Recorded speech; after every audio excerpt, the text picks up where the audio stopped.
Hola, ¿qué tal a todos? Pues bueno, 12 del día, tiempo de México, 7 de la noche, tiempo en España, Sevilla.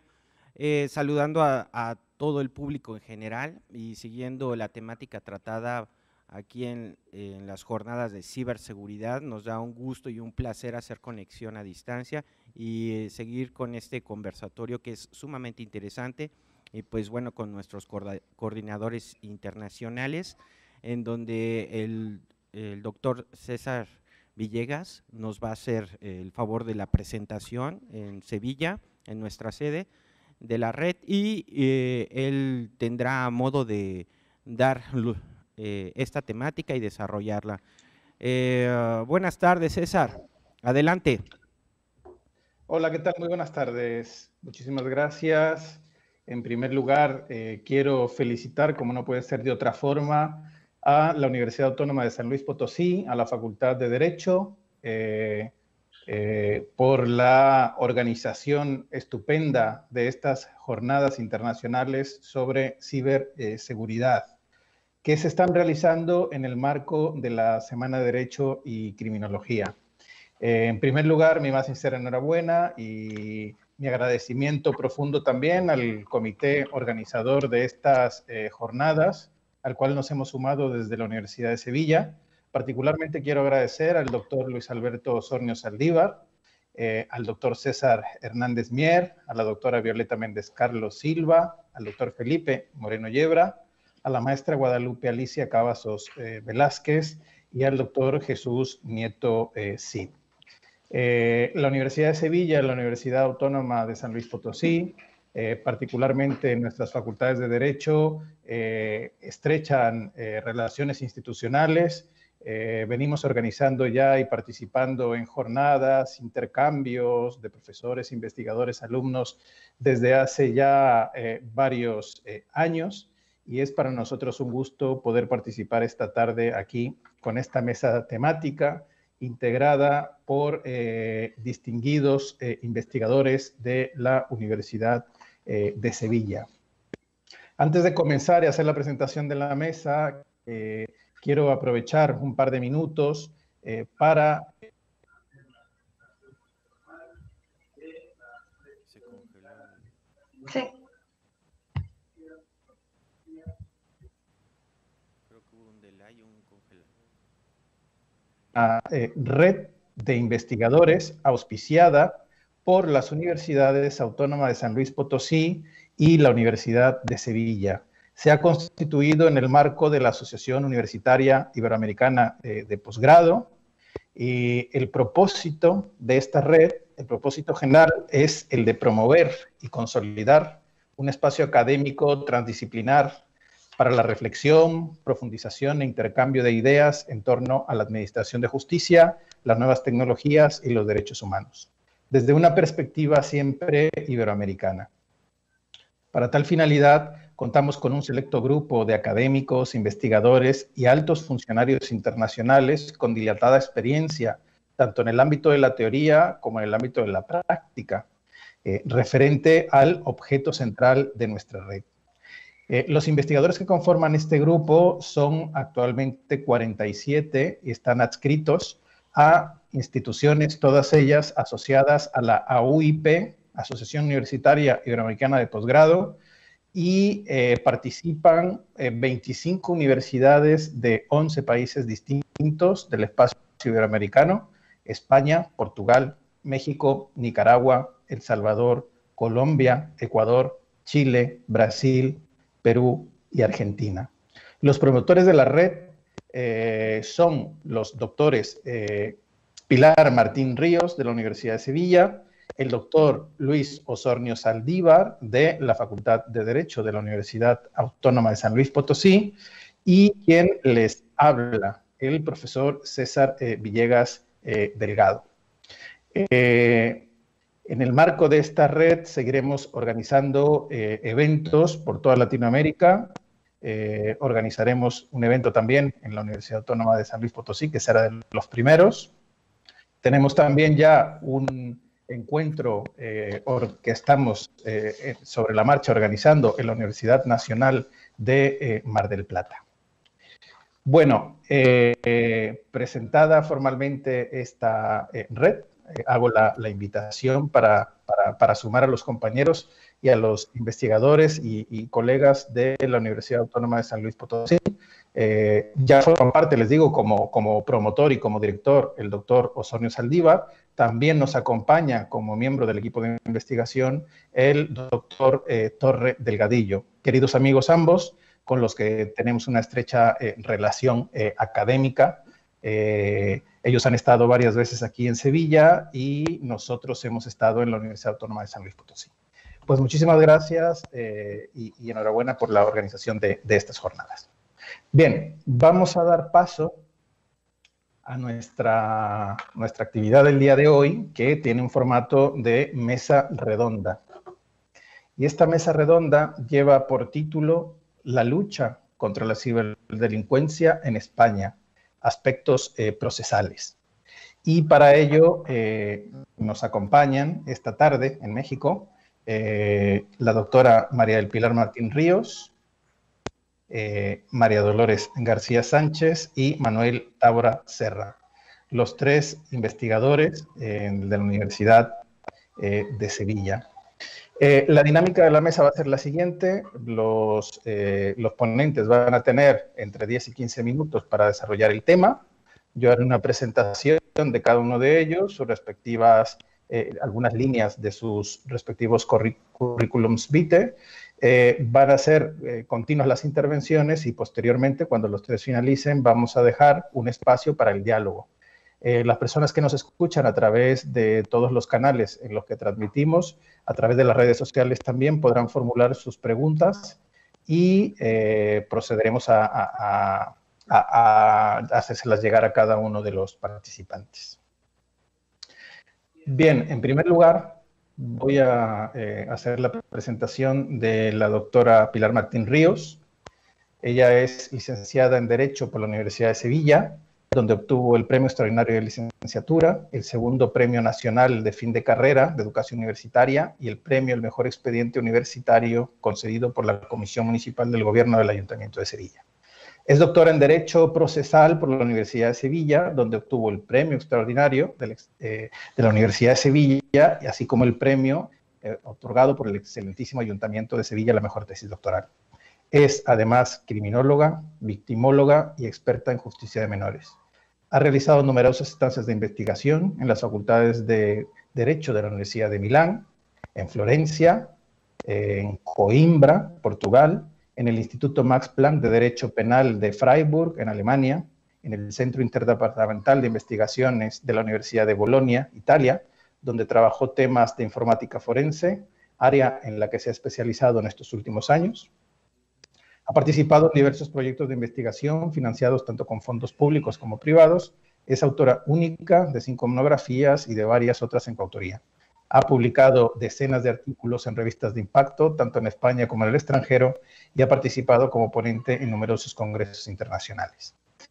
Ha codirigido asimismo una tesis doctoral que se ha hecho acreedora al Premio Extraordinario de Doctorado, así como la mención de doctorado europeo, y en la actualidad dirige otras tesis doctorales, entre ellas las de los ponentes que nos acompañan en esta mesa redonda. Fue durante casi 10 años secretaria académica del Instituto Andaluz Interuniversitario de Criminología, sección Sevilla, y actualmente es directora del Departamento de Derecho Procesal de la Universidad de Sevilla. El título de su ponencia será El tratamiento de la evidencia digital, y se pregunta ella si en realidad estamos hablando de vino nuevo en odres viejos. Bueno, cuando guste, doctora Martín Ríos, tiene el uso de la palabra. Le ruego que se ciña al tiempo de entre 10 y 15 minutos, cuando quiera. Sí, pues muchas gracias por la presentación. No sé si se me oye correctamente. Sí. ¿Se me oye bien?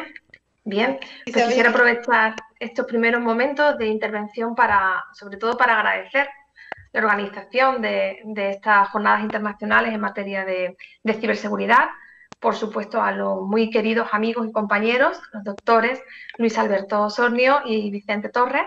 Muchísimas gracias por darnos esta oportunidad, tanto a mí como a los investigadores que me acompañan de la Universidad de Sevilla, de poder estar presente en un evento de estas características y con esta además proyección internacional, porque sabemos que nos están viendo también desde otros países. Aprovecho para saludar a queridos compañeros y amigos pues, de Chile, de Colombia, de Argentina, por supuesto de México. Y si me dejo algún país más, que no sé si hay alguno más, pues me disculpan, pero me parece que eran todos los que estaban conectados en el día de hoy.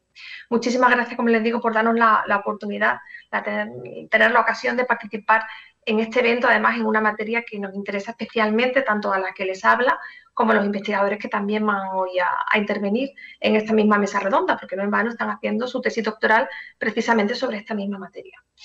Bueno, no quiero tampoco extenderme mucho más. Una vez dados los agradecimientos, pues paso ya a entrar en materia. Como bien ha avanzado el profesor Villegas, mi intención es abordar el tratamiento de la evidencia digital, preguntándome si realmente estamos tratando de meter vino nuevo forzadamente en vasijas viejas, ¿no? en odres viejos ya.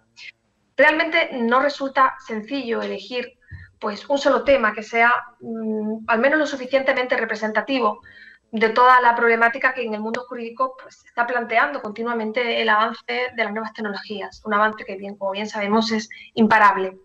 Por eso nos hemos decidido en el día de hoy a traer a colación el estudio solamente de algunos problemas, no de todos, es absolutamente imposible en el tiempo que tenemos, pero sí algunos problemas procesales que plantean precisamente la informática forense.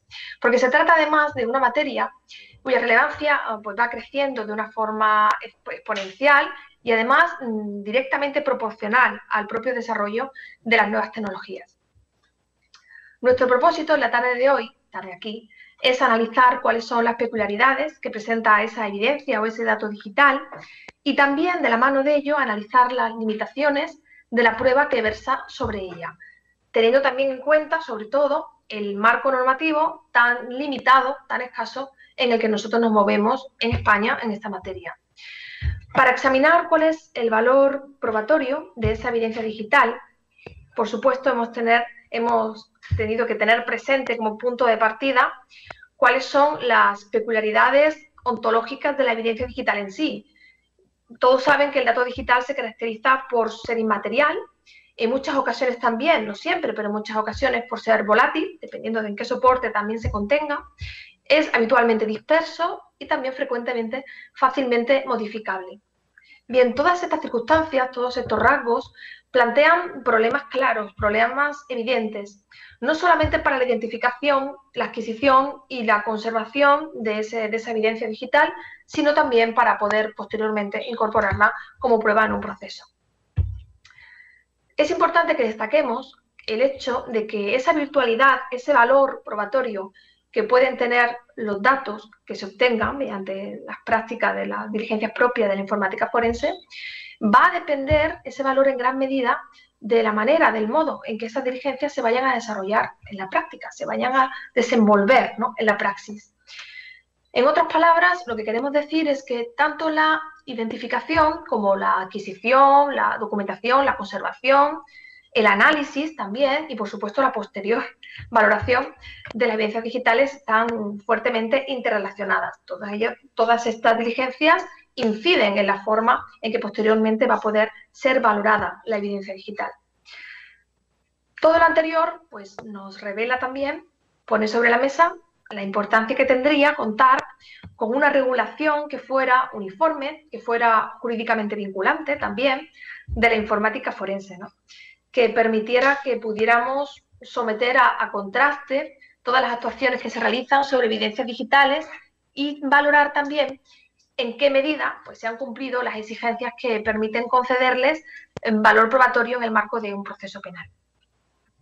A priori, planteada así la cuestión, pues pudiera pensarse que se trata de una materia profusamente regulada, ¿no?, muy densa, pero lo cierto es, muy por el contrario, que a nivel español, o incluso me atrevería a decir a nivel europeo, solamente existen regulaciones muy sectoriales de esta materia, ¿no?, y en algún caso a través de disposiciones que ni siquiera son jurídicamente vinculantes.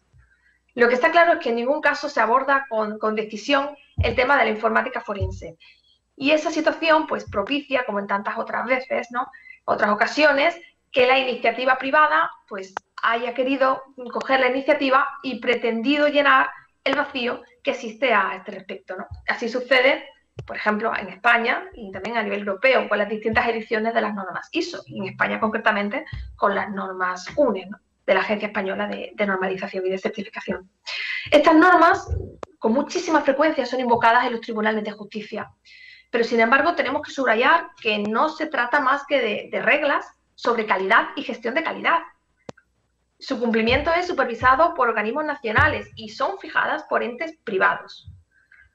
Por lo tanto, no existen disposiciones que sean jurídicamente vinculantes, que sean preceptivas, que impongan un sistema general de buenas prácticas en la gestión de estas evidencias digitales, ¿no?, y que establezcan de una manera clara, de una manera uniforme, cómo tiene que procederse en cada una de las actuaciones, pues, que forman parte, que conforman la informática forense.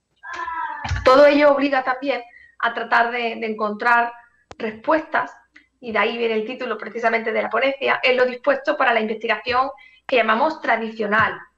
No es nada inusual que se acuda a la regulación de los medios de investigación y prueba que podemos llamar tradicionales, los de toda la vida, ¿no? Y un ejemplo muy paradigmático de lo anterior lo encontramos precisamente en el documento electrónico, que, como saben, es uno de los posibles continentes de la evidencia electrónica. Ese documento electrónico es bien sabido que supone la desmaterialización del documento tradicional, del documento típico, ¿no? Pero en muchos casos nos encontramos en la práctica que aún sigue siendo tratado como si fuera un documento al uso.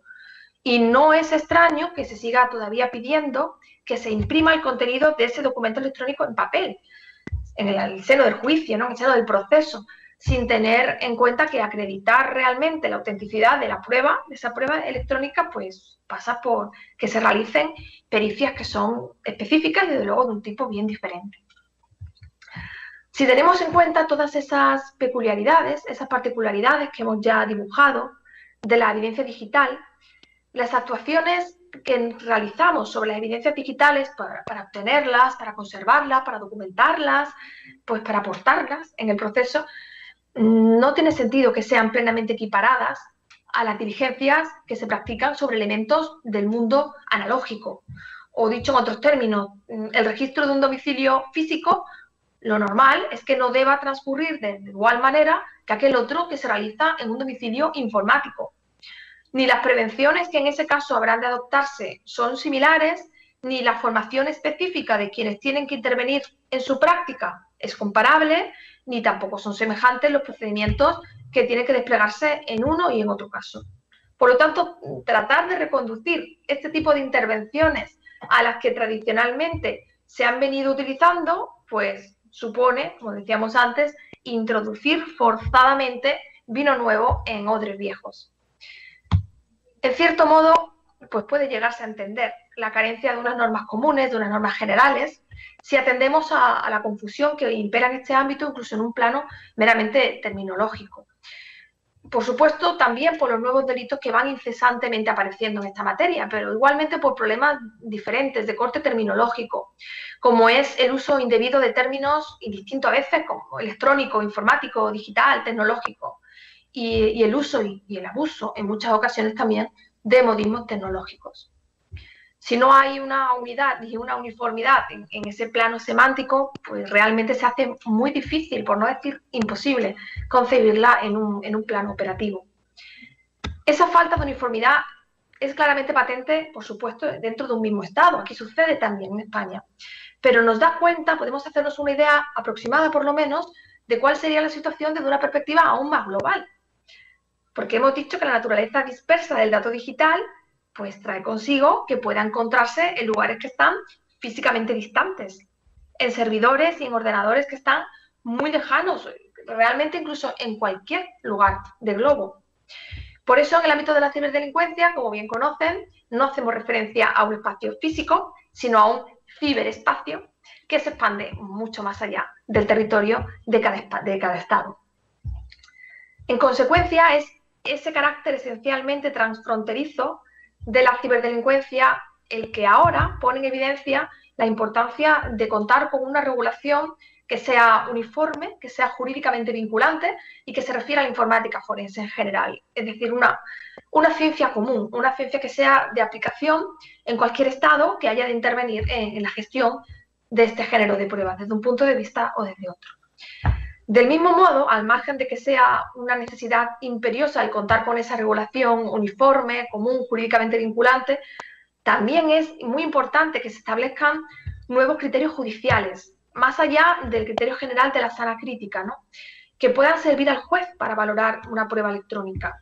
Nosotros carecemos de esos criterios unificadores y ellos podrían servir de auxilio al juez, ¿no?, para valorar todo ese material probatorio de naturaleza informática y poder aplicar, pues, los nuevos criterios que imperan en este ámbito, ¿no?, la autenticidad, la originalidad, la integridad. Para poder valorar esos criterios y saber si una evidencia digital es auténtica, es íntegra, es original, pues el juez también tiene que contar con unos conocimientos específicos y en la mayor parte de los casos escapan de su control. Por eso en la práctica se recurre con tantísima frecuencia a los peritos. Y la formación del juez en este campo es especialmente importante, no solo para poder determinar ese valor probatorio que decíamos que tiene que atribuir a la evidencia, sino también para decidir si es o no necesaria la realización de una pericia o incluso, llegado el caso, para valorarla de una forma adecuada. También tenemos aquí que andar con un poquito de tiento, porque tampoco parece justo hacer descansar, hacer gravitar todo ese peso en la figura del juzgador. No sería tampoco adecuado exigirle al juzgador una excesiva especialización. Y por eso, especialmente también conveniente es contar con una normativa específica, una normativa ad hoc, acerca del empleo de la evidencia digital en el proceso penal, ¿no?, que pueda atender a todas sus particularidades, que son muchas. No es además una cuestión irrelevante. En los últimos tiempos, en materia informática, aunque realmente no solo en materia informática, pero sí de forma muy señalada, en muchas ocasiones el juez, pues, se deja guiar ciegamente, si quieren, por lo que los técnicos afirman habitualmente en un lenguaje que para él resulta desconocido en sus informes periciales. Y se finalizan siendo esos informes periciales más que la base de la decisión judicial, a veces incluso el todo de la resolución judicial. Y precisamente por eso en Europa existe desde hace ya algunos años un intenso debate, pues, acerca de los riesgos de incurrir en este tipo de derivas, y en derivas tecnicistas, ¿no?, del proceso, y de que se configuren, incluso se llega a configurar estas operaciones de informática forense como un sector aparte, un sector separado, ¿no?, desgajado del resto del corpus normativo. Por eso es importante que nos demos cuenta de hasta qué punto, y especialmente en aquellas materias, pues, como esta que nos ocupa hoy, que habitualmente escapan al control de un juez que sea un juez ciudadano medio, pues se está llegando incluso a vaciar de contenido la idea del juez como perito de peritos, ¿no?, como peritus peritorum.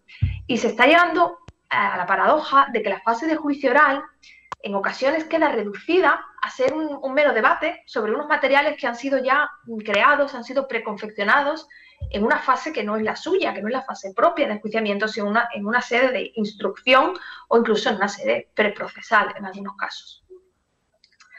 A la hora de afrontar toda esta cuestión, también tenemos que tener muy presente que la lucha contra la cibercriminalidad no puede configurarse como un espacio donde se puedan relajar o donde se puedan excepcionar todas las garantías del proceso y las garantías constitucionales.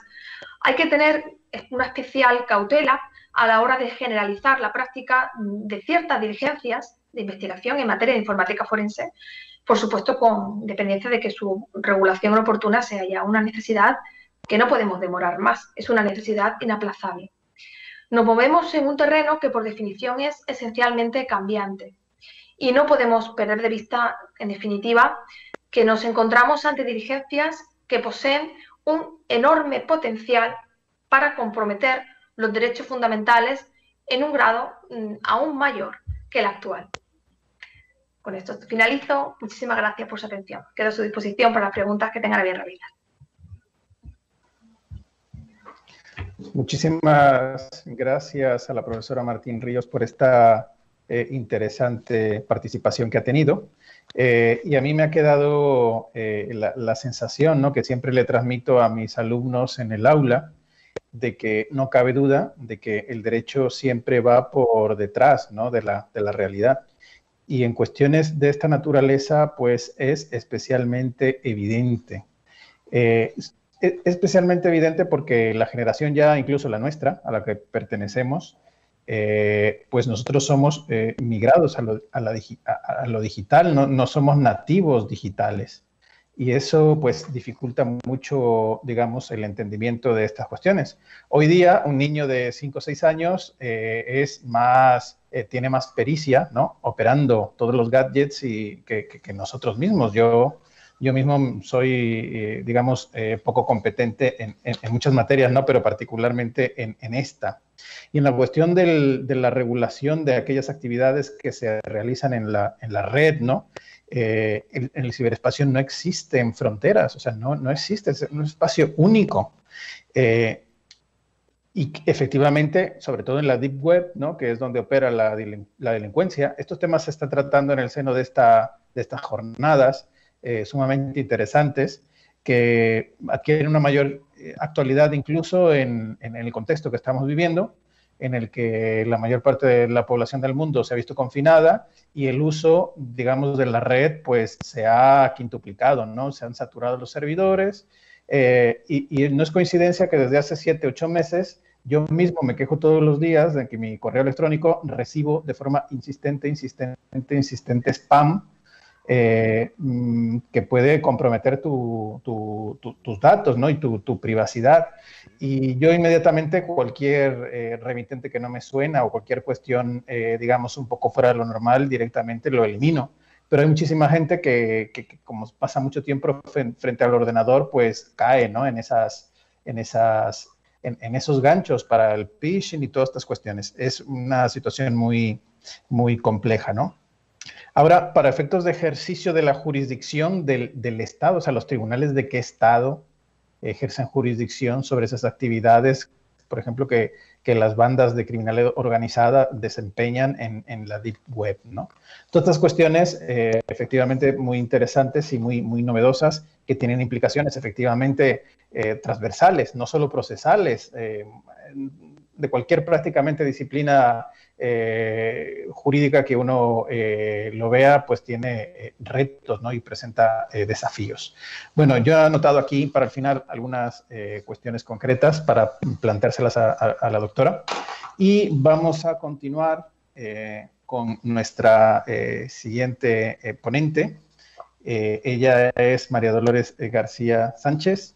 Es graduada en Derecho por la Universidad de Sevilla, habiendo obtenido el Premio Extraordinario de Fin de Estudios. Para nosotros, déjenme que les diga eso de los premios extraordinarios, es la mención honorífica.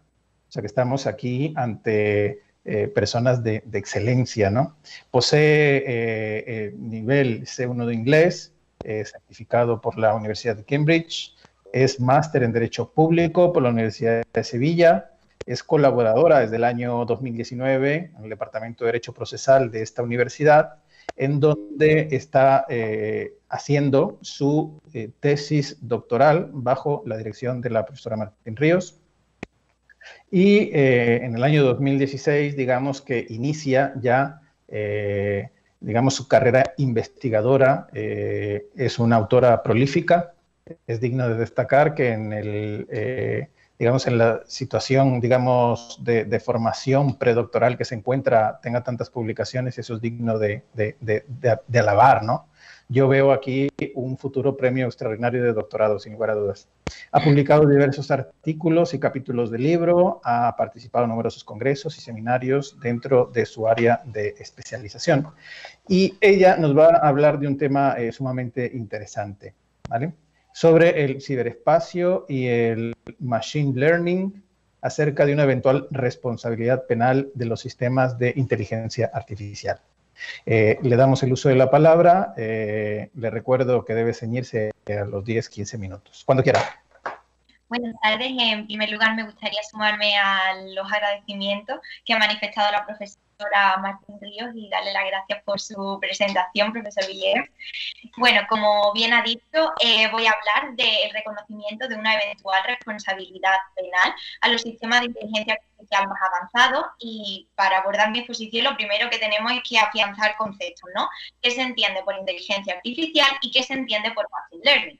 Porque son términos que vamos a tratar.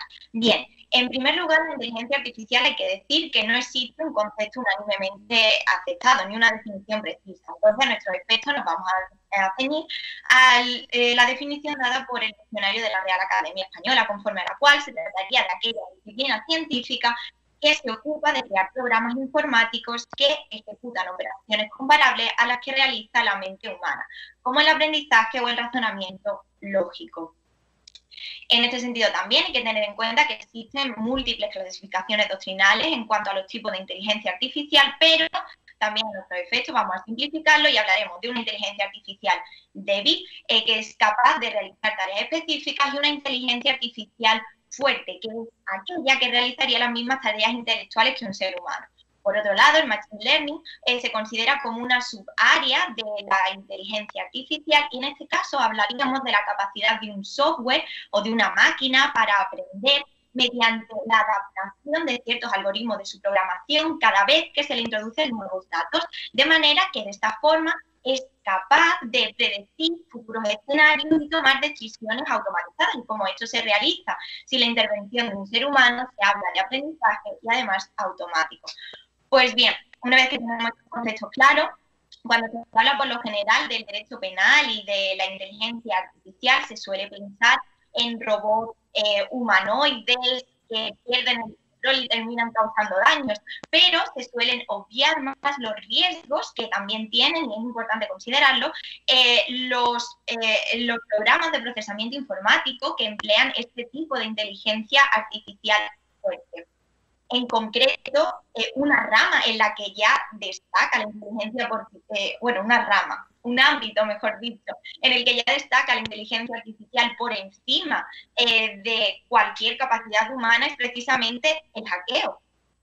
Un sistema de inteligencia artificial dotado de Machine Learning es capaz de seguir y rastrear tu vida online y customizar tweets o email específicamente para ti como víctima y conseguir estafarte de una forma pues mucho más sencilla y eficaz y rápida que haría cualquier ser humano. Por tanto, nos encontramos ante un arma especialmente jugosa para los ciberdelincuentes y es previsible suponer que este tipo de inteligencia artificial tendrá un aumento, un uso cada vez superior en el ámbito del ciberdelito.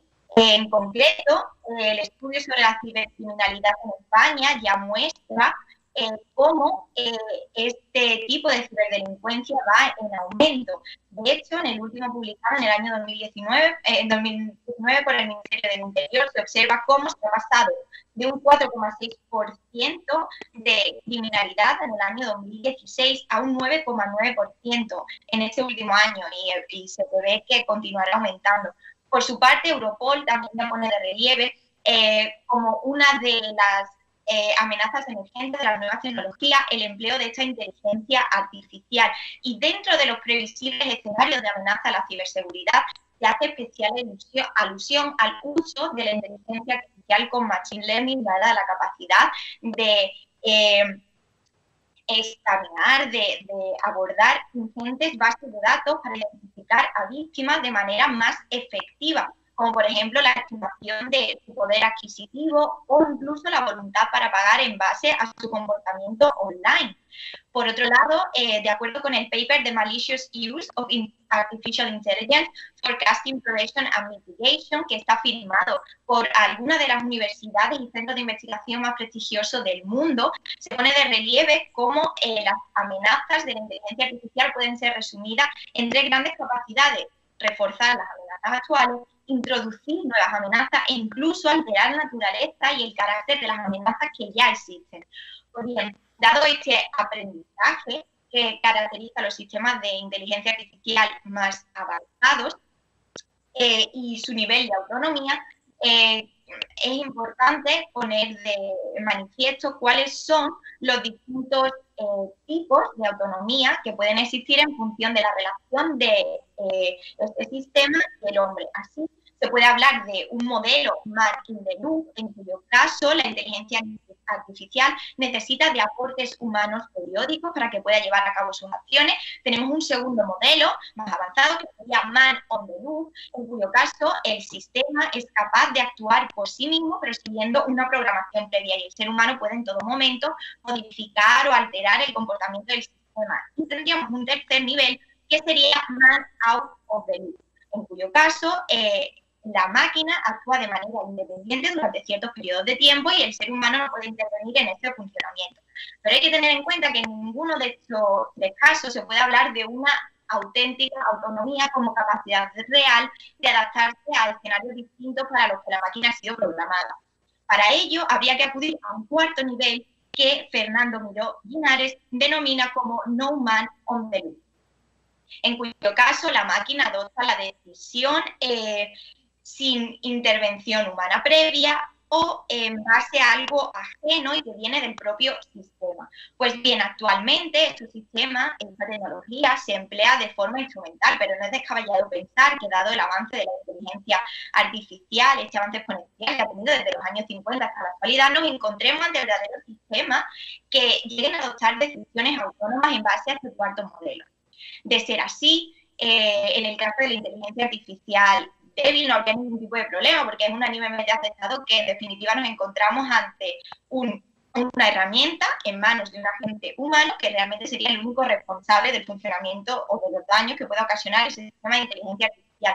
Pero cuando hablamos de la inteligencia artificial fuerte, no es tan sencillo distribuir esta posible responsabilidad, porque tal y como se reconoce por parte de la resolución del Parlamento Europeo de 16 de febrero del año 2017, a mayor autonomía de estos sistemas, menos podemos hablar de instrumentos en manos de otros agentes. Y para favorecer esta atribución de responsabilidad penal, parte de la doctrina ha planteado la creación de una personalidad electrónica, pues dadas las especialidades de este tipo de tecnología difícilmente pueden ser encuadradas en alguna de las categorías jurídicas que ya existen.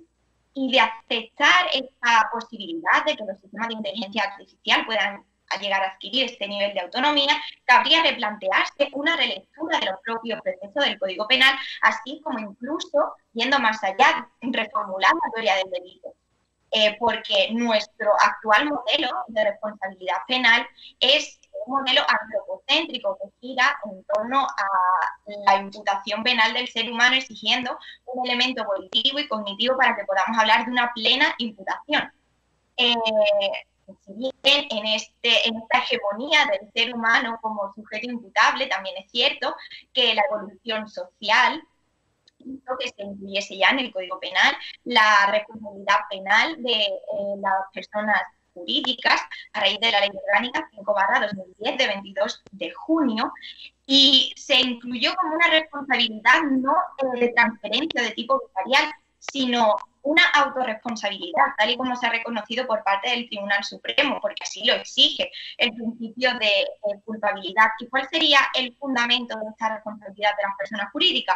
Pues la ausencia de controles adecuados para prevenir o disminuir el riesgo de la comisión de delitos que puedan dar lugar a la responsabilidad penal de la empresa. Y de esta autorresponsabilidad también se derivaría la independencia entre la responsabilidad penal de la persona física y de la empresa, por otro lado, de manera que el proceso se puede dirigir contra ambos o contra cualquiera de ellos indistintamente. Pues bien, mutandi mutandi, proponemos que lo mismo se predique de estos sistemas de inteligencia artificial más avanzados, porque es que no tiene sentido que hablemos de una responsabilidad penal para una empresa en definitiva se carece de una autonomía voluntaria en la toma de decisión y solo se puede actuar a través de los integrantes, pero se niegue en contrapartida a un sistema de inteligencia artificial capaz de tomar una decisión autónoma y final en base a algoritmos que han sido programados por el ser humano.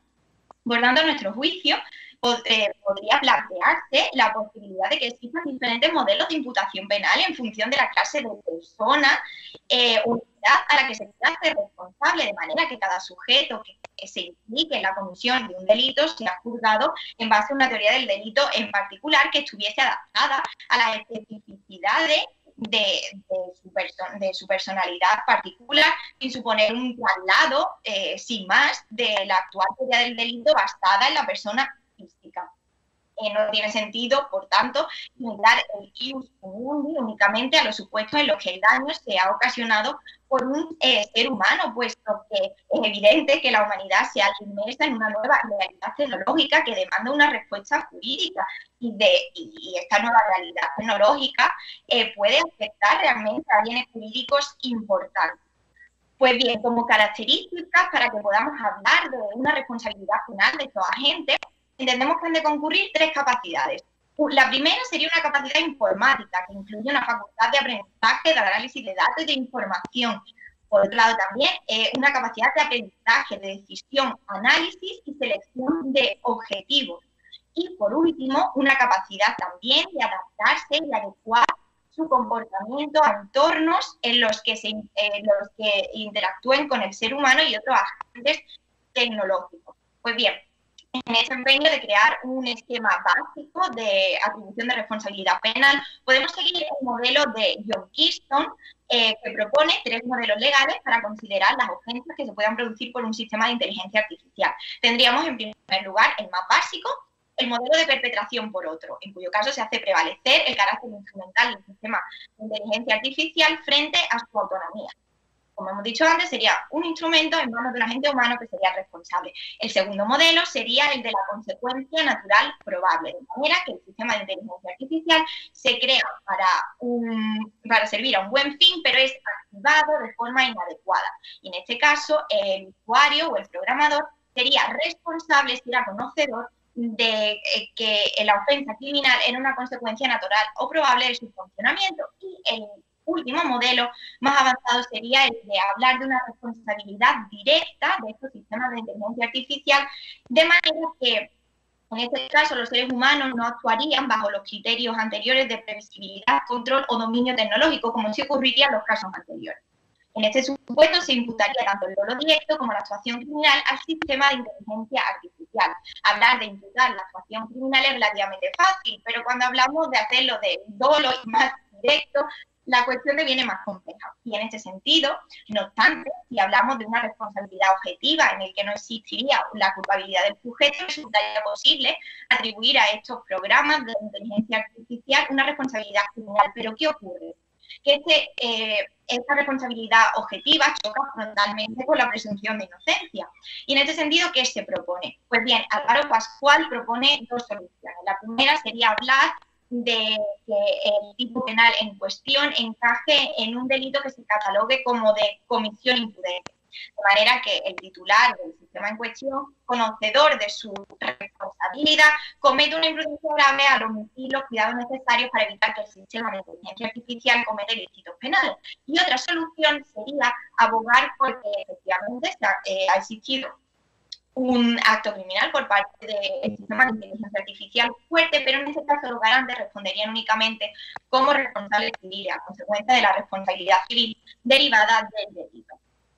Dicho lo anterior, análogamente a lo que ocurría en el caso de las personas jurídicas, hay que tener en cuenta que los 3 sistemas de imputación de responsabilidad penal que hemos referido pueden concurrir de forma complementaria, de manera que el hecho de que se considere responsable a un sistema de inteligencia artificial no obsta para que se pueda hablar también de responsabilidad del usuario, del programador, del fabricante, etc. Y finalmente, la responsabilidad aplicable a los agentes según su nivel tecnológico, según la doctrina que hemos consultado, dependería de 3 criterios complementarios. La primera sería las limitaciones de estos sistemas de inteligencia artificial y cómo han sido conocidas y comunicadas a los compradores y usuarios de estos agentes. La segunda sería la clase de función que le corresponde a los agentes, es decir, si son productos o prestan un servicio.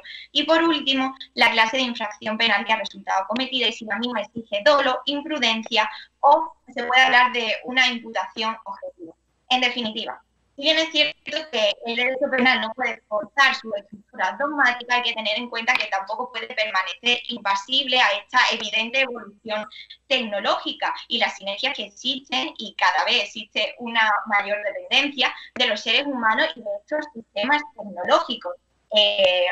Es evidente que la sociedad de 1995, en base a la cual se redactó el actual Código Penal, difiere muchísimo del actual, y estos avances tecnológicos demandan una respuesta tecnológica perdón, una respuesta jurídica que afine la responsabilidad penal que pueda surgir en los eventos que hemos planteado, puesto que, como hemos dicho y reiteramos, estos agentes con mayor autonomía menos pueden considerarse como simples instrumentos en manos de los seres humanos.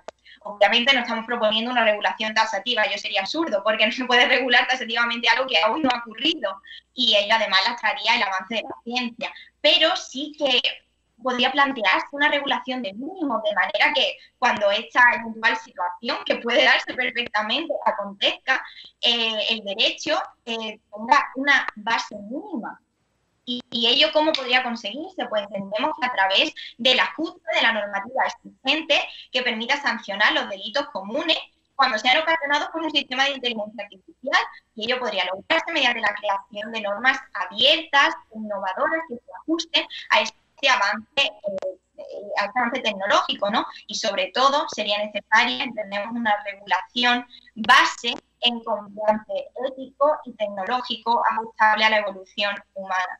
Ya se está haciendo con la roboética, y eso sería esencial.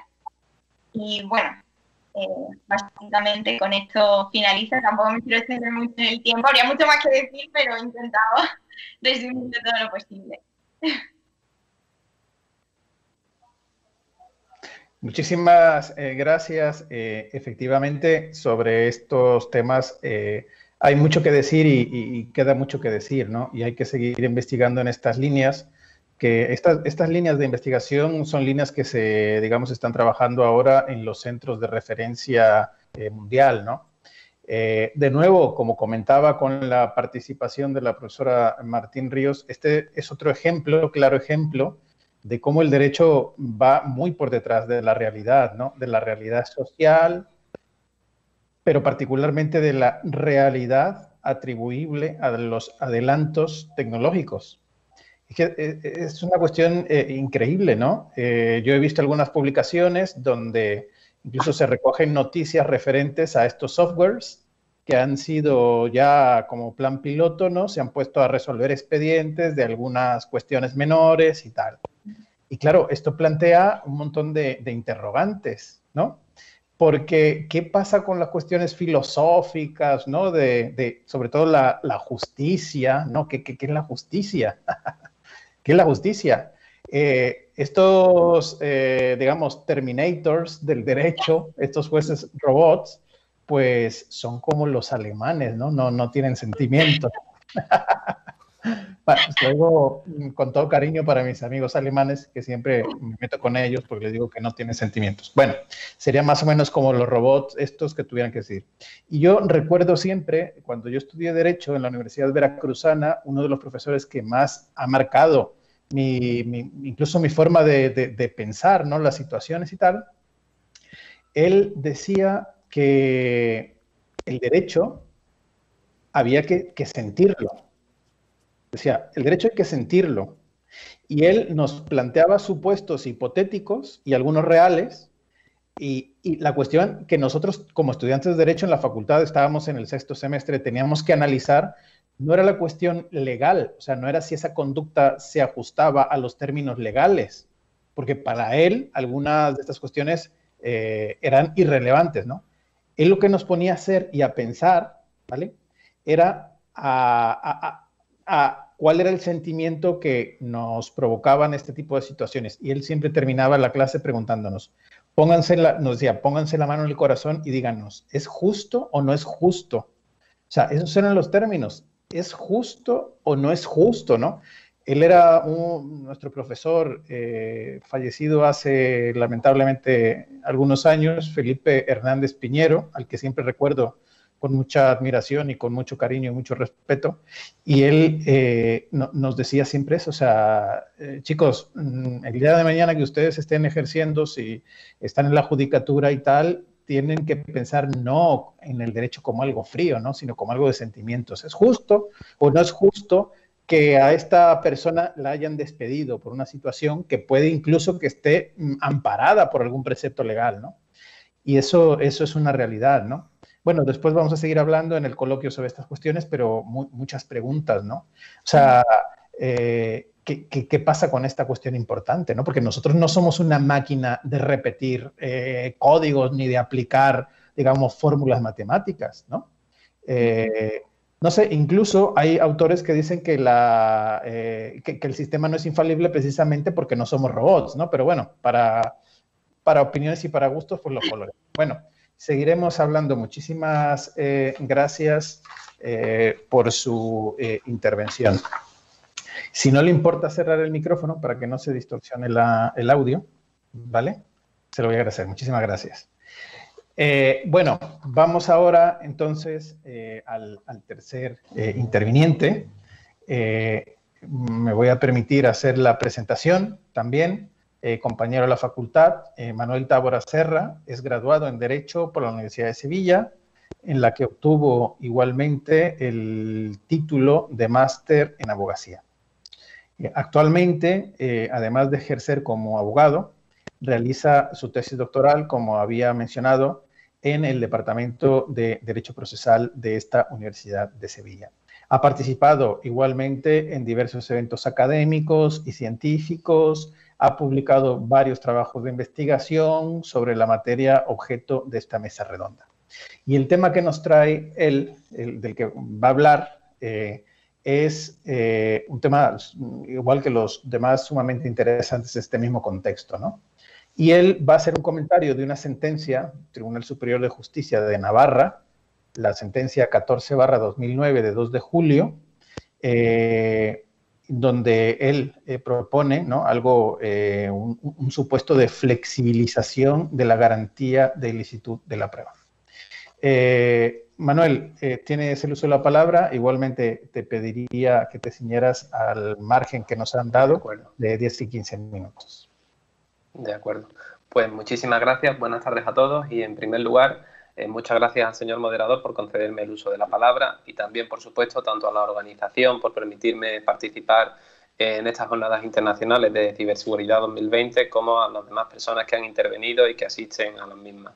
En mi intervención, que va a ser breve, quería hacer referencia a un proceso que viene sucediendo en la práctica judicial en España y que consiste en la flexibilización, o que se podría denominar como esa relajación o flexibilización de la garantía de la prueba ilícita, relacionada también con la capacidad de las fuerzas y cuerpos de seguridad del Estado de investigar los comportamientos delictivos, que va desarrollándose con ocasión de esas mejoras de esa aplicación de las nuevas tecnologías a sus funciones. Creo que se me oye bien, perdón por la interrupción. Sí. Bien. Vale, muchas gracias. Mi intervención se va a centrar en la sentencia del Tribunal Superior de Justicia de Navarra del año 2019, esa pequeña corrección con toda humildad para César, porque creo que presenta un caso paradigmático de esa problemática que se plantea en materia de la ilicitud de la prueba obtenida con vulneración de derechos fundamentales. La sentencia se dicta en un proceso penal y cuyos antecedentes, de hecho, en lo que a nosotros nos interesa son los siguientes. El 14 de junio de 2016, una mujer acude a la comandancia de la Guardia Civil en la ciudad de Pamplona y ante el funcionario de guardia de la Guardia Civil que se encontraba allí le entrega un bolso de caballero que se decía que se había encontrado en la calle. No sabía de quién era y no tenía documentación dentro del bolso, pero el funcionario que estaba de guardia, investigándolo, descubre una memoria USB dentro. Creyendo que a lo mejor encontraba algo que identificase al titular del bolso, analiza el contenido de esa memoria USB. Lo primero que hace es una copia de seguridad de ese contenido de motu propio, de propia autoridad, y analiza los archivos. Hay algunos archivos que por el mismo nombre pues revelaban su idoneidad para averiguar a quién pertenecía esa memoria USB, porque el archivo se denominaba Curriculum Vitae o DNI, que señalaba a una persona concreta. Pero a pesar de eso, pues el funcionario decide rastrear la totalidad de la memoria del dispositivo USB y acaba encontrando una carpeta que se denomina trance, que resulta que contiene pues archivos en los que aparece quien sería el titular de la memoria USB perpetrando actos contra la libertad e indemnidad sexuales de personas menores de edad.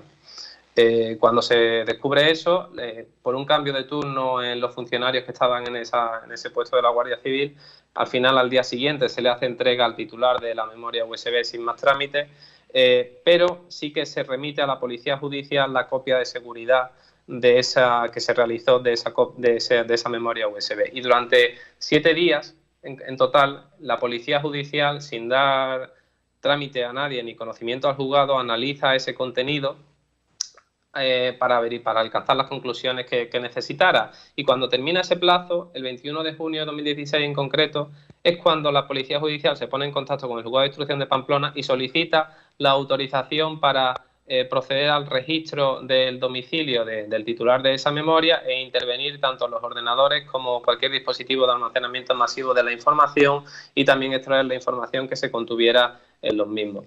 Ese registro se autoriza, se tiene que realizar por duplicado y se realiza, y finalmente pues se obtiene un acervo probatorio que permite cerrar la instrucción y abrir la fase de juicio. Llegado el día del juicio oral, la defensa plantea como cuestión previa la ilicitud de todas las pruebas obtenidas con ocasión de esos 2 registros que se realizaron durante la instrucción.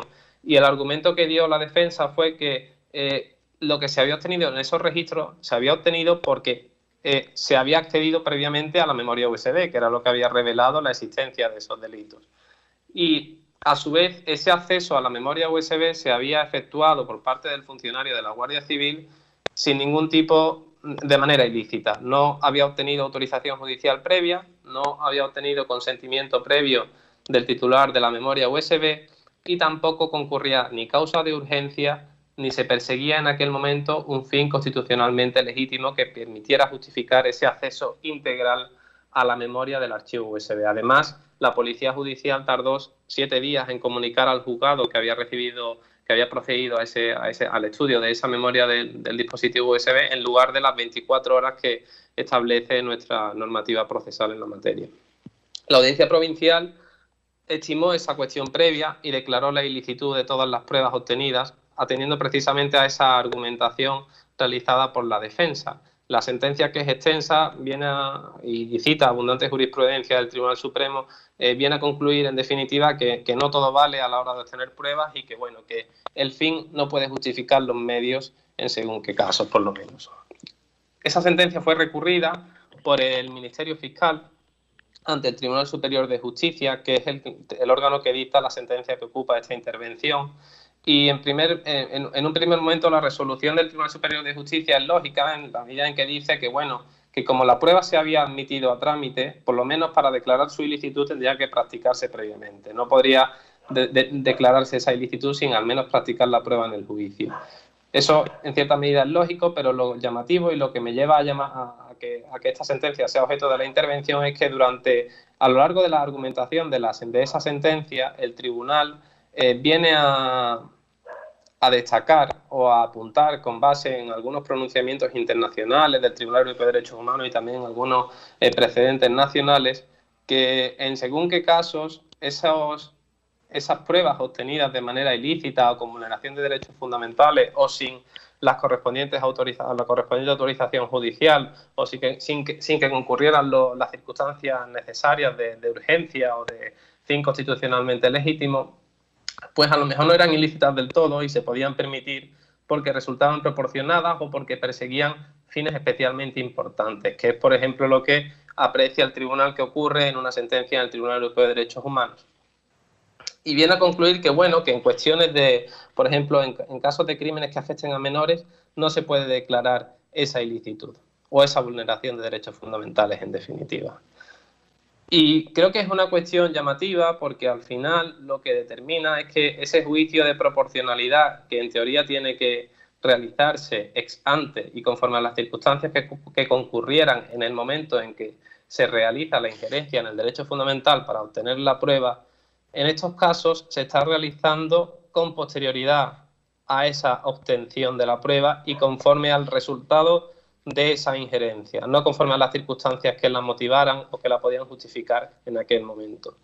La sentencia del Tribunal Superior de Justicia que estoy comentando tiene un voto particular, también extenso, y tiene un elemento importante que refiere cómo esta progresiva flexibilización de la garantía de la ilicitud de la prueba obtenida con vulneración de derechos fundamentales puede traer causa de una doctrina norteamericana que se venía aplicando para de alguna manera sanear las actuaciones policiales que se realizasen, pues se podría decir que desde la buena fe del funcionario o sin ánimo de vulnerar el ordenamiento jurídico ni infringir los derechos fundamentales de nadie.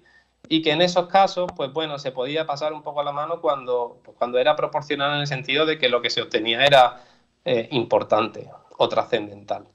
Y refiere ese voto particular que, claro, que es una postura que a lo mejor se podía admitir a principios del siglo XXI, cuando en España todavía no había esa normativa específica que nos exigía el Tribunal Europeo de Derechos Humanos en materia de diligencias de investigación tecnológica, pero que hoy en día ya, cuando desde 2015 existe esa normativa, es una tendencia que quizás debería irse abandonando. Y ya para terminar, simplemente llamar la atención que es una tendencia que incluso se aprecia pues en pronunciamientos de nuestro Tribunal Constitucional, porque a pocos días después de la sentencia esta del Tribunal Superior de Justicia de Navarra se dictó otra, la 97/2019, que es muy famosa, y venía a declarar que la garantía precisamente de la prueba obtenida, de la ilicitud de la prueba obtenida con vulneración de derechos fundamentales, dejaba de ser una garantía incluida dentro de cada derecho fundamental para entenderse dentro del derecho a un proceso justo. Y que entonces pues habría que ver en cada caso y según qué casos, de nuevo, trasladando ese juicio de proporcionalidad a los resultados en vez de a las circunstancias que hubiese antes, esa decisión sobre la ilicitud de la prueba. Y nada más. Muchas gracias. Muchísimas gracias, Manuel, por la intervención. Te ruego también cerrar el micrófono para que no se distorsione el audio. Gracias. Efectivamente, este es otro, ¿no? Un tema más, pero a mí me gusta más este tipo de temática, ¿no? Para un caso típico de una película americana, de esta que solemos ponerle a nuestros alumnos en la Facultad de Derecho, en la que el criminal resulta absuelto por violaciones, ¿no? De las debidas garantías del proceso, ¿no? Efectivamente, como él ha resaltado, hablamos de la obtención de pruebas que en determinados supuestos pueden suponer la violación de derechos fundamentales. Y aquí, bueno, con el garantismo que tenemos por parte de los tribunales internacionales regionales, aquí en Europa, el Tribunal Europeo de Derechos Humanos, en el ámbito nuestro latinoamericano, la Corte Interamericana de Derechos Humanos, efectivamente, el mensaje es que no todo vale, ¿no? Los fines no pueden justificar los medios, que tienen que existir necesariamente límites, porque esos límites, digamos, están en el contorno mismo del propio sistema, no tiene un alcance sistémico. De tal forma que ese mismo ejemplo que Manuel ilustraba perfectamente con el acceso, ¿no? Y la obtención de material informático incriminatorio de estas características en este supuesto concreto, pues a mí me suena también un poco como aquellas, digamos, o esfuerzos incluso por parte de los think tanks americanos cuando hablan de una reformulación de la tortura, en realidad, o sea, lo que hay detrás de lo que nos están vendiendo es reformulación de la tortura. Cuando los americanos nos venden la idea de que, digamos, un interrogatorio tiene que ser necesariamente exhaustivo porque lo que esa persona pueda llegar a develar, ¿no? Puede salvar la vida de cientos de miles de personas. Entonces, sobre todo tras los atentados terroristas del 11 de septiembre, que nos volvimos paranoicos con este tipo de cuestiones, y partiendo de la base de que la tortura está prohibida, punto, pues ellos han intentado darle un poco la vuelta y decir, bueno, claro, nosotros aceptamos que la tortura está prohibida, pero lo que nosotros hacemos no es tortura. Nosotros sometemos a estos sospechosos a interrogatorios exhaustivos, ¿no? Que no es lo mismo, ojo, tortura, no, eso es del demonio. Pero los interrogatorios, digamos, intensivos, eso sí lo podemos hacer, ¿no? Entonces a mí, yo mientras Manuel hablaba, yo estaba pensando en este tipo de cuestiones, ¿no? Hay que saber precisamente en dónde están los límites, ¿no? Y efectivamente la protección de las garantías del debido proceso legal, digamos, que ha trascendido y se ha consolidado, ¿no? Como derechos humanos y tal, constituyen precisamente una garantía de este tipo, ¿no? Otra de las cuestiones interesantes también en las que pensaba mientras Manuel hablaba es en algo que es realmente polémico, ¿no? A ver si después Manuel nos quiere ampliar un poco sobre esta cuestión. Lo del agente policial infiltrado, ¿no?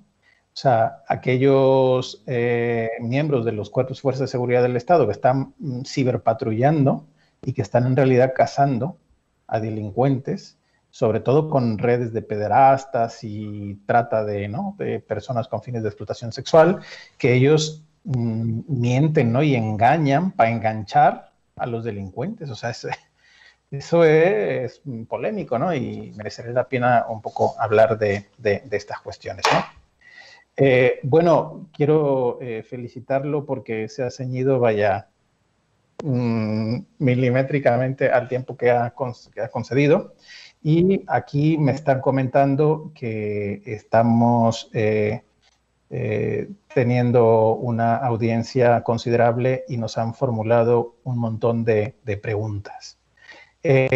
Voy a consultar con el organizador, el doctor Osornio, si nos puede comentar de cuánto tiempo disponemos para abrir un espacio para el debate, para las preguntas, para que los ponentes se pronuncien sobre estas cuestiones que ha planteado el público a través, sobre todo, las redes sociales. Si nos está escuchando y puede entrar el doctor Osornio. Sí, sí. Gracias, César. Adelante. De hecho, es importantísimo que ustedes, desde su apreciación y con la calidad de tratadistas, nos esclarezcan bien las dudas que nos están llegando por medio del chat y de la web, que son las diferentes sedes. Y pues bueno, más adelante también tendremos el cierre de la maestra Claudia Pesina al finalizar, para agradecerles, que es la directora y coordinadora también general de aquí de la universidad y la que tiene la plataforma y está solventando todo la transmisión. Pero adelante, de hecho, si nos puede ampliar, que está muy bien y está muy interesante. Muy bien, perfecto, muchísimas gracias. Vamos a ir planteando las preguntas que me han hecho llegar. En principio, con carácter general, si alguno de los ponentes tiene interés, le damos el uso de la palabra, ¿no? Bueno, ellos van a tener que contestar, algunos de ellos van a tener que contestar. La primera pregunta viene de Mar del Plata, de la Argentina.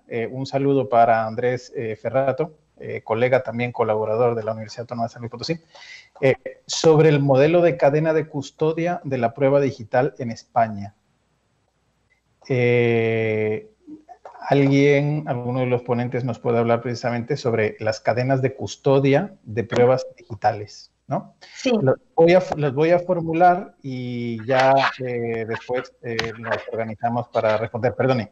La segunda, queridísimo amigo, a quien saludo con afecto, Germán Pardo, de la Universidad del Rosario, una de las universidades más importantes de Colombia, donde tenemos amigos muy, muy queridos también, compañeros también, y trabajan en la Universidad del Rosario.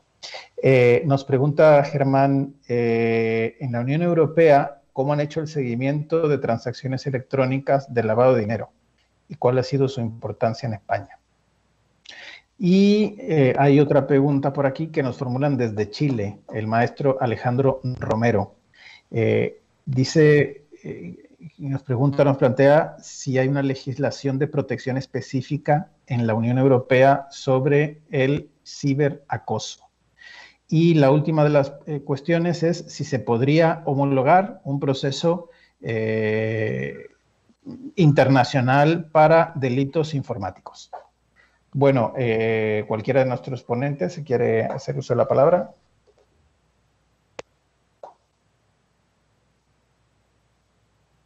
Sí, hola, ¿qué tal? Tomo la palabra brevemente. Sobre todo me interesa la primera cuestión, la relativa a la cadena de custodia, porque precisamente nosotros, uno de los principales problemas que tenemos en nuestra regulación es que no hay una regulación de la cadena de custodia. Quiero decir, hay consideraciones, evidentemente, acerca de cómo debe preservarse esa indemnidad de esa prueba digital, de esa evidencia digital, pero el problema principal que tenemos es que no aparece como tal contenido en ningún cuerpo normativo, sino que es una construcción de carácter jurisprudencial y de carácter sobre todo doctrinal. La doctrina viene incidiendo en los últimos tiempos en la importancia de que se establezcan precisamente unos protocolos homogéneos, unas reglas uniformes acerca de cómo se debe entender preservada la indemnidad de esa prueba. Porque ese vacío legal que tenemos nosotros precisamente es el que ampara en la práctica la inmensa mayoría de los procesos en materia de evidencias digitales donde se manejan evidencias digitales acaben en las soluciones precisamente porque se invoca la ruptura de la cadena de custodia. Y como no tenemos unos mimbres adecuados para hacer ese gesto de cadena de custodia, estamos en una situación de absoluta inseguridad jurídica. Y eso da como consecuencias pues esas soluciones muy, muy indeseables, ¿no? Sí es cierto que en los últimos años la jurisprudencia viene, para evitar precisamente ese efecto tan indeseado, viene estableciendo una serie de condicionantes, una serie de requisitos y especialmente aboga por la importancia de que no baste con invocar la ruptura de la cadena de custodia para entender que se ha producido esa ruptura, sino que hay que demostrar que efectivamente ha habido una falla en ese procedimiento que va desde la identificación y adquisición de esa evidencia hasta el momento que se puede aportar en el proceso, que ha motivado realmente una alteración de la originalidad y de la integridad de esa evidencia digital, porque se llegó a convertir en un tema y en una causa muy recurrente, ¿no? Todos los abogados decían, no, cadena de custodia, bueno, se oía mucho, ¿no? Pero como carecíamos de esa base, pues era la gatera, ¿no? Por donde se colaba en el proceso pues todas las nulidades y todas las absoluciones. Precisamente para evitar eso, pues se insiste ahora en los últimos tiempos, desde nuestro Tribunal Supremo se dice, ojo, no vale con que digáis aquí hay ruptura de la cadena de custodia, sino vamos a ver en qué consiste exactamente esa ruptura, quién tenía en ese momento la obligación de preservar esa prueba, esa falta de control, esa falta de vigilancia, ¿ha tenido una repercusión cierta o no en el proceso? ¿O es algo anecdótico, es algo accidental, es algo incidental? Hay que delimitar muy bien cuál es el alcance, ¿no?, de la ruptura de esa cadena. No vale simplemente con invocarla para conseguir los efectos que se venían consiguiendo en los últimos años, sino que hay que hilar más fino. Y son casos además que se han dado, ¿no? Se dan mucho en nuestro sistema, ahora ya cada vez menos, porque también está cambiando la concepción de la evidencia digital y estamos llegando ya al punto de darnos cuenta de que no es lo mismo custodiar pues una caja cualquiera que un disco duro ni un ordenador. Entonces sí se adoptan otro tipo de cautelas y sí hay unos protocolos, pero a nivel policial, por ejemplo, pero no a otro plano superior, pero sí a nivel policial, de dónde se deben de meter esos dispositivos, por ejemplo, para evitar que haya interferencias desde fuera, que se pueda proceder al borrado, se pueda proceder a crear, ¿no?, o a modificar el contenido de ese soporte de almacenamiento masivo de información digital. Eso sí existe, pero como le digo, son a nivel de protocolo y a nivel no a un nivel normativo homogéneo, uniforme, jurídicamente vinculante en todo el territorio del Estado, ni, por desgracia, nada que se le parezca. No sé si algún compañero quiere hacer alguna alusión más, si María Dolores o Manuel, acerca de lo de la cadena de custodia, que son temas que también trabajan ellos. Quedó muy Por mi parte todo correcto, faltaría más. No tengo nada que añadir. Sí, quería otra cuestión más, porque la pregunta acerca de lo del lavado de dinero, si se hace algún tipo de seguimiento en la Unión Europea, yo la verdad que lo desconozco. No lo sé, pero me voy a enterar, porque además tengo una compañera que trabaja mucho estos temas. Y trabaja mucho en materia de cooperación, materia de Unión Europea y especialmente delincuencia financiera. Por lo tanto, seguro que le resulta muy común, ¿no?, la pregunta, y sabe perfectamente responderla. Yo me comprometo a informarme porque yo realmente de delincuencia financiera pues sé bastante poco. Sí me interesaba mucho la pregunta que ha planteado el moderador acerca de la posibilidad de crear un procedimiento penal, digamos, homogéneo, ¿no?, en la lucha contra la ciberdelincuencia. Bueno, eso es un desiderátum, pero realmente es muy complicado. Fíjense que estamos ahora mismo en un punto en Europa en el que sí hay propuestas de reglamento acerca de la evidencia digital y de cómo poder trabajar con ella, ¿no?, en un plano de cooperación judicial internacional, pero es a lo máximo que podemos llegar a aproximar, digamos, legislaciones. pero dentro de la Unión Europea la variedad es inmensa y cada país tiene su propia idiosincrasia y es muy complicado tratar de imponer un procedimiento que sea homogéneo, que sea común y que sea aplicable a cualquier país de la Unión Europea. Yo eso lo veo como algo realmente difícil de conseguir, pero sí es cierto que sería muy conveniente que hubiera por lo menos pues, unos mínimos comunes, ¿no? Unas bases comunes. No solamente en cuanto a cómo proceder para preservar esas evidencias o como para darle traslado a otro país, etcétera, sino incluso para el momento mismo de la adquisición y de la conservación de esa evidencia digital. Pero si eso es prácticamente imposible de concebir en el ámbito español, propiamente en el ámbito español, pues se pueden hacer una idea aproximada de cómo debe ser la cuestión en un ámbito más general, ¿no? En el ámbito europeo. Dentro del propio país, dentro de España, pues los procedimientos y los equipos que se utilizan no son homogéneos en absoluto. Y esa falta de homologación y de homogeneización no tiene otra justificación que la económica. Hay algunas unidades operativas en España que trabajan en la adquisición de evidencias digitales que tienen unos recursos con los que no cuentan otras, por ejemplo. Y muchas veces depende simplemente del lugar geográfico en el que estén dentro de España. Hay cuerpos que tienen más medios que otros, comunidades autónomas que tienen más medios que otros.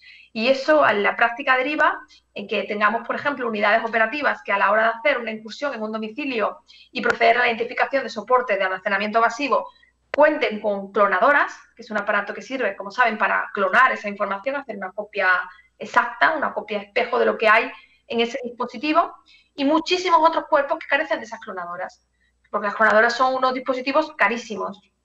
¿Qué hacen entonces los cuerpos que no tienen clonadoras? Pues cuando hacen sus incursiones en esos lugares donde saben que va a haber dispositivos que es posible que contengan información valiosa para el proceso penal, cogen el dispositivo y lo incautan habitualmente, cuando precisamente nuestra normativa dice, desde el año 2015, que se debe de evitar la incautación de los dispositivos en sí. Pero claro, si no incautan el dispositivo, ¿cómo se lleva la información si no tienen físicamente una clonadora? Por tanto, el problema muchas veces que late en esa falta de homogeneización y de homogeneidad en nuestro propio país, les digo, es el económico. Son condicionantes de tipo económico, porque todos los instrumentos que hacen falta, todas las herramientas de trabajo que se utilizan en materia de informática forense, además de que necesitan de una actualización constante, son enormemente costosas. Por lo tanto, si eso es difícil de plantear a nivel del mismo Estado, pues se puede hacer una idea de lo que puede suceder, ¿no? En un plano más general. Es lo deseable, pero desde luego yo no lo veo muy posible.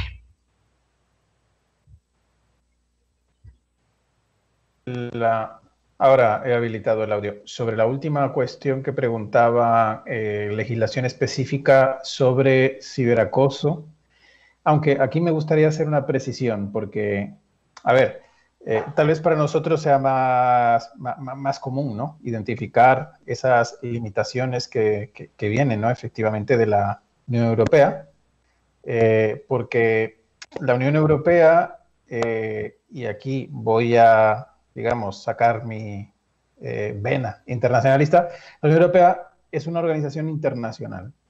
Entonces la Unión Europea tiene unas competencias que los estados le han conferido, ¿no? No todas las competencias, digamos, soberanas, naturales del Estado han sido transferidas a la Unión Europea y hay determinados temas en los que la Unión Europea, por ejemplo, no puede legislar, ¿no? No puede adoptar reglamentos que tienen un carácter ejecutivo y aplicable, ¿no? Entonces, esta cuestión que tiene que ver todo con la cooperación policial y judicial en materia penal, cooperación policial y judicial en materia penal, sigue siendo, digamos, una cuestión de intergubernamentalidad. O sea, ¿qué quiere decir? Que es un pilar, sigue siendo todavía un pilar intergubernamental. Los estados se guardan esas competencias para sí y cuando tienen que abordar efectivamente retos comunes, y estoy pensando en la pregunta que hacía Germán, ¿no? Sobre el seguimiento de las transacciones financieras, los estados son los que tienen las competencias, no se las han dado a la Unión Europea. La Unión Europea no es como, piensen por ejemplo en un estado federal y piensen en México. En México tenemos legislación federal y luego tenemos legislación local. En la Unión Europea en aquellas materias que puede legislar, legisla, pero luego los estados tienen sus propias dispositivas. Y en materia de cooperación policial y judicial, en materia penal, es particularmente evidente. Entonces, ¿qué es lo que hacen los estados? Cooperar, o sea, cooperación, abordar estos problemas de la delincuencia transnacional desde la cooperación intergubernamental. Hay un organismo europeo que se circunscribe al continente, que es como la Interpol, pero se llama Europol. Europol es una agencia que pone en contacto a todos los cuerpos y fuerzas de seguridad de todos los Estados miembros, y en el seno de la Europol es en el seno de la que se llevan a cabo todos estos procedimientos para la investigación, pero siempre desde la cooperación, es cooperación, porque la legislación penal sigue siendo, digamos, propia de cada Estado, ¿no? Entonces, sí se habla de una legislación en materia penal a nivel europeo, pero hoy por hoy esto sigue, digamos, tramitándose por el filtro de la cooperación intergubernamental. Incluso vean ustedes, cuando se trata de la entrega de personas, ya no hay extradición al uso basada en tratados bilaterales generalmente, lo que hay es la Orden Europea de Detención e Entrega, la Euroorden, que ha estado ahora muy cuestionada, sobre todo a raíz de la cuestión del expresidente de la Generalitat de Cataluña, que fue requerido a Bélgica, Alemania y tal, y hubo un problema, se supone que esto tenía que ser automático y tal, pero eso sigue pasando porque se le imputaban delitos que aquí en España, bueno, se le imputaban delitos en España que ahí no existían, y sigue, digamos, estando vigente digamos, el principio de la doble imputación, ¿no? Bueno, era simplemente un comentario. Bueno, sobre la cuestión del ciberacoso, ustedes que están más al tanto de esta cuestión. Sí, sí. No sé si María Dolores o Manuel quieren decir algo, si no, digo por no hablar solo yo, no sé si... ¿Sí? Yo la verdad es que no tengo conocimiento de la materia. Claro, porque es que realmente en la Unión Europea, a nivel de Unión Europea, no hay como tal una regulación. No la puedes conocer porque es que no existe. No hay una regulación contra el ciberacoso a nivel de Unión Europea. Ahí sí podemos los españoles decir que tenemos algo bueno, ¿no? Pues no todo es malo. No todos son críticas hacia nuestro sistema. Nosotros sí tenemos una regulación bastante detallada del ciberacoso y también del acoso a menores, por ejemplo, también del acoso sexual en redes, igualmente, también incluso por encima de la media europea. En el año, si no recuerdo mal, fue el año 2016, el último estudio que conozco en la materia, hace unos 4 años, pues aproximadamente la mitad de los países europeos ya te habían implementado algún tipo de medida contra el ciberacoso, y España fue de los primeros en hacerlo. Pero hace 4 años la mitad aproximadamente la había hecho, por lo tanto es muy probable que aún falten muchos países europeos aún por adoptar esas medidas, y por lo tanto es aún una hipótesis muy lejana en el tiempo que pueda existir una ley como tal de ciberacoso que pueda contentar a las diferentes sensibilidades que hay, como les decía antes, en la Unión Europea, que no es para nada homogénea. Por ejemplo, en Italia sí es cierto que se toman con mucho interés, sobre todo a partir de un caso que hubo muy mediático en el año 2015, que seguramente les suene, el caso de Tiziana, de una chica que se suicidó precisamente por la difusión de unas imágenes suyas de carácter privado, de carácter íntimo. Pues sí se han adoptado medidas más contundentes en el ámbito del acoso sexual a través de redes y a través de Internet. Y en concreto hay una medida que le llaman la porno vendetta, ¿no? La venganza pornográfica, ¿no? Que es la que está en la base de esa reforma que se hizo a raíz del suicidio de esta chica, y que data, me parece que es del año 2019. Pero es algo muy sectorial, ¿no? Es el acoso sexual y sobre todo la difusión de datos íntimos de parejas o de exparejas, que también es algo que preocupa, por ejemplo, en el Reino Unido. En el Reino Unido también, hace relativamente pocos años, también se empezó a contemplar penalmente, a tipificar la difusión de imágenes, ¿no? En general, ¿no? De imágenes o datos de naturaleza sexual de parejas o de parejas, ¿no? Pero fuera de esos supuestos, así les digo, un poco aislados, ¿no? Lo que preocupa más en cada una de las regiones a nivel más global, con una visión más de conjunto, no tenemos nada por hoy.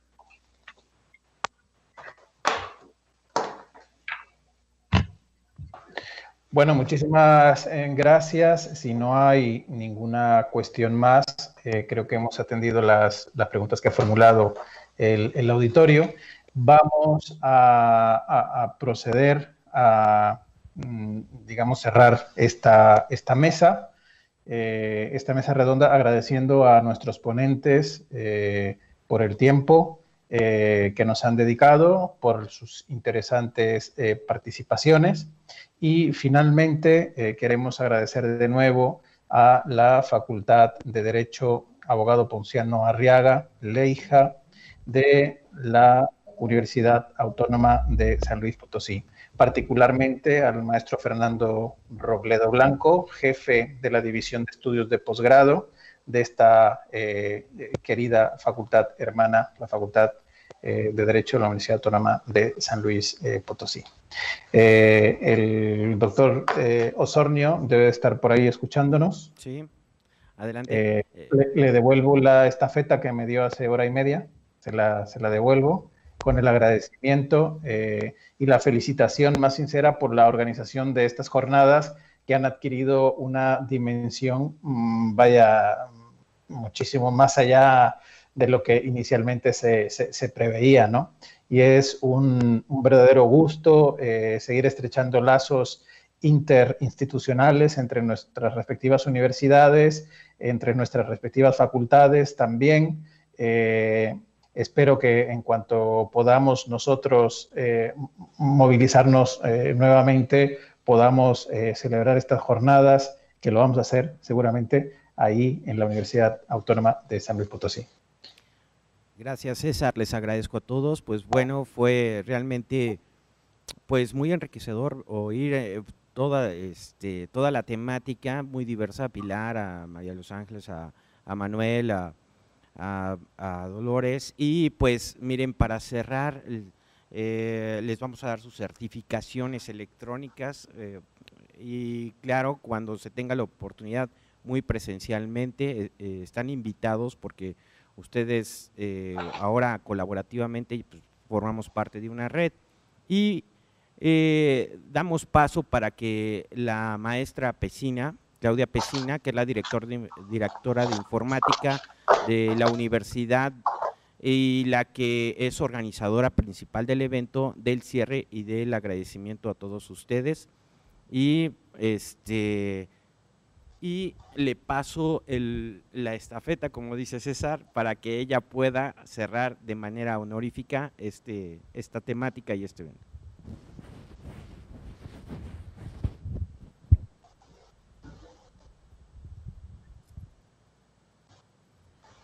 Ya nada más agradecerles.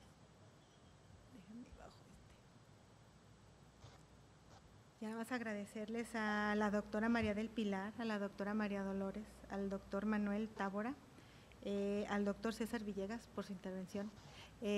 Agradecerles que hayan aceptado participar en estas jornadas. Es bien interesante ver lo que se está haciendo a nivel mundial y que a todos también esta pandemia y este enclaustramiento nos ha movido hacia tener que desarrollar nuevas técnicas, nuevas estrategias para poder atender no solamente el área educativa, que es en la que nosotros nos desempeñamos, sino todas las áreas legales y las áreas criminales. Nos tenemos que mover con mayor prisa. Entonces, el conocer cuáles son las mejores prácticas que se están realizando a nivel mundial nos resulta muy enriquecedor. Agradecerles nada más de todo corazón el que hayan aceptado participar con la Universidad Autónoma de San Luis Potosí y esperamos vernos pronto en persona o volvernos a ver a través de video. Un gusto y un placer haberlos conocido. Muchísimas gracias, maestra, por sus amables palabras. Y se lo vamos a tomar al pie de la letra y pronto nos va a tener por ahí, por San Luis Potosí. Muchísimas gracias, enhorabuena y que continúe celebrándose esta semana grande, la Semana de Derecho de nuestra querida Facultad Ponciano Arriaga. Muchísimas gracias a todos los organizadores, a todos los que lo han hecho posible. Muchas gracias también a nuestros participantes de la mesa redonda por sus excelentes ponencias. Es un gusto haber compartido este espacio y estamos a vuestra disposición para lo que haga falta. Muchísimas gracias y enhorabuena. Gracias.